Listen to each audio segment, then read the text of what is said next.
फेरि पनि गाउँघर घुम्ने क्रममा आज यो लोकेसनतिर आएको छौँ हामी।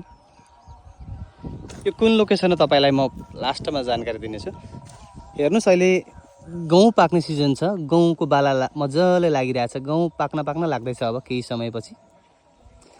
गाउँघरतिर घुम्नको मजै अर्कै छ। हेर्नुहोस् न, कति मजाको सिन छ, कति मजाको दृश्य छ। हेर्नुहोस् त क्लोजअप तरिकाले गहुँको बाला। धेरैजनाले देख्नु भएको होला, नदेख्ने उनीहरूलाई चाहिँ मैले यसो देखाउन लागेको मात्रै हो।